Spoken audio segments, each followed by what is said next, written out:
Welcome to Julie Hyde Yoga. Today we'll focus on our lower back, giving it some awareness, some attention and love. We'll come to a lying down position on our backs, bending the knees and resting the knees against each other, taking the feet out wide to the outer edges of your mat. Start by bringing the attention to the breath, inhaling and exhaling through the nose. Let both sides of the back melt and relax down.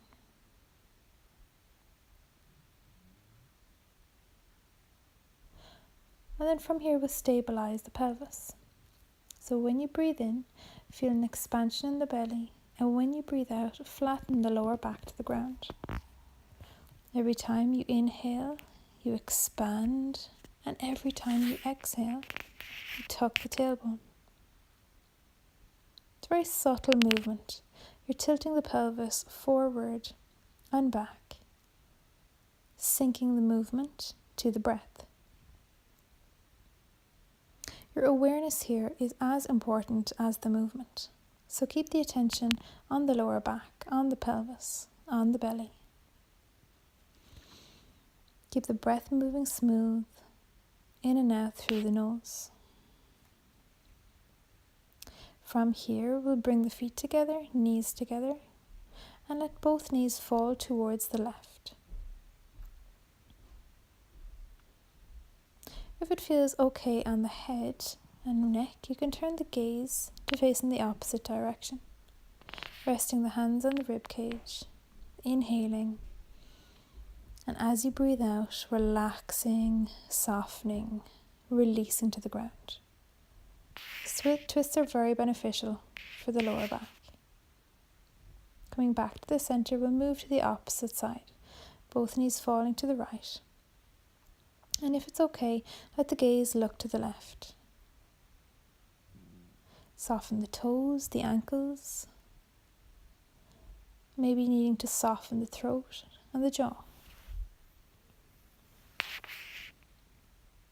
One final breath here, really melting and softening. And then coming back to the center. This time we'll bring the knees just over the hips, keeping the arms straight, holding on to the knees. Let the knees fall away from you, so there's a gentle tug here, like a resistance.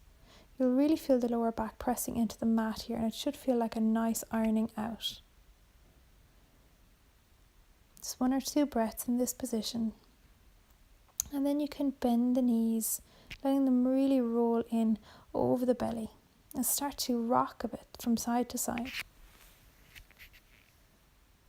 Forward, back, left and right, in any direction that feels good to you.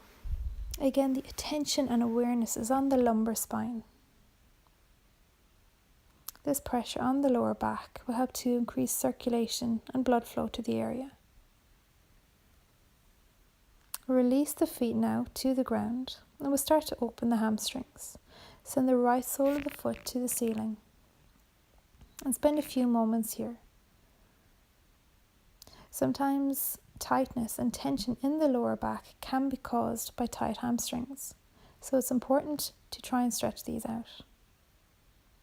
Feel the toes pointing towards the face and the heel extending to the ceiling. Breathe with the awareness in the back of the leg. Releasing out of this side, and we'll move through to the opposite. Extending the left leg up. Stretching through the heel, toes pointing back towards your face. This helps to elongate the stretch in the back of the leg. Try to keep both hips on the mat. Notice if the shoulders are tense or the core. Soften the belly. And soften anywhere you don't need to be holding tension. Bend the left knee, foot sole back to the earth. Rolling onto your side, gently make your way onto all fours. Tabletop position. Wrists under the shoulders, knees underneath your hips. Untuck the toes so the tops of the feet are resting on the mat. We'll roll through a few cat-cows here, dropping the belly, shoulders down, gazing forward. And then rounding, chin down, tucking the tailbone.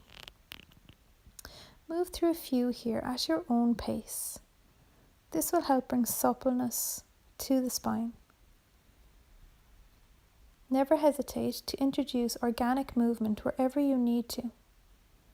Noticing how the neck, the shoulder feels.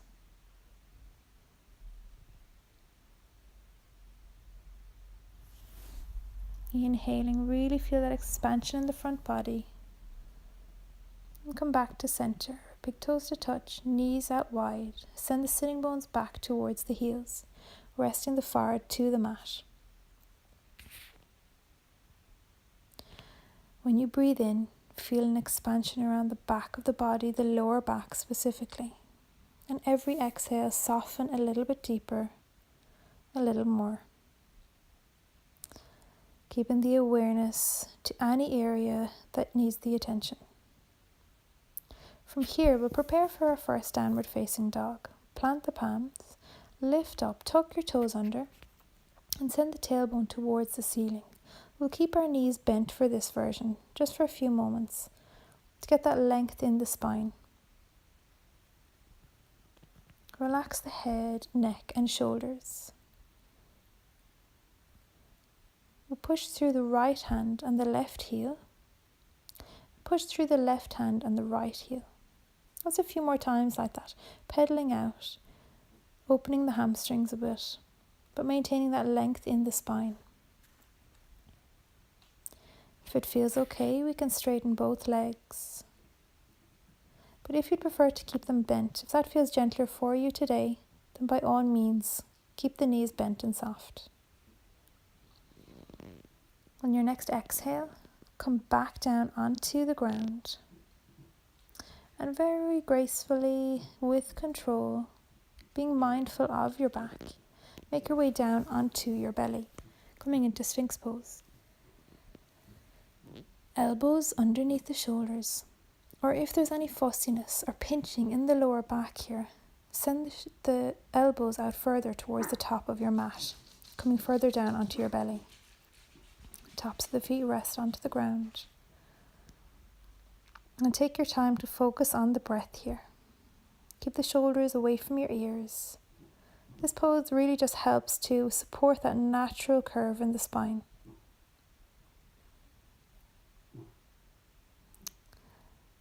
So once you've finished the next breath, start to make your way fully down onto your belly. Bring your left cheek onto the mat, big toes to touch and your heels out to the side. Breathing into the belly, feel the lower back expand. Just to bring balance in the neck, turn the face in the opposite direction. Again, as you breathe, you feel that expansion in the lower back, the sacrum. Using the breath to send attention, awareness, and loving energy to the lumbar spine.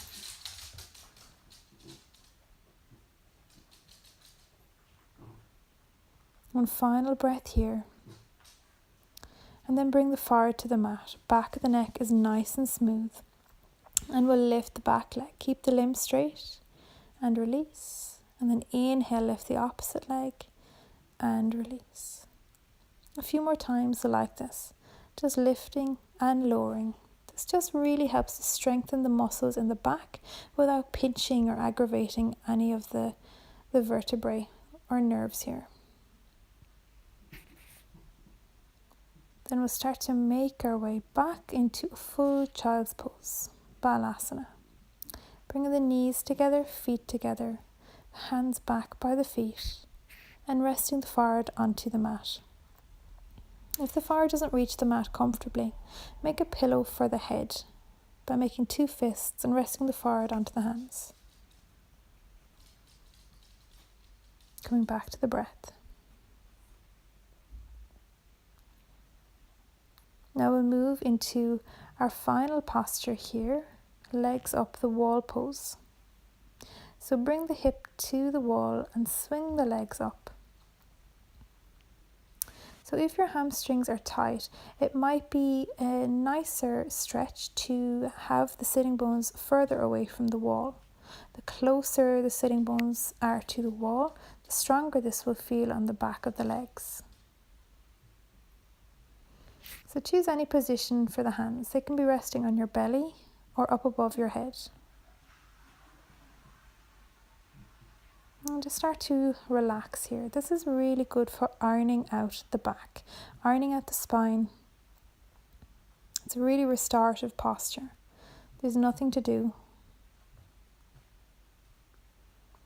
Just using the wall as a gentle support for the body. Feel the weight of the femur grounding down into the psoas muscle. Feel free to stay here for as long as you like.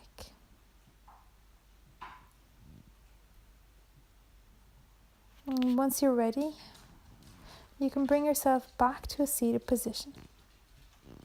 I hope your lower back feels good and you feel the benefits. Thanks for practicing with me.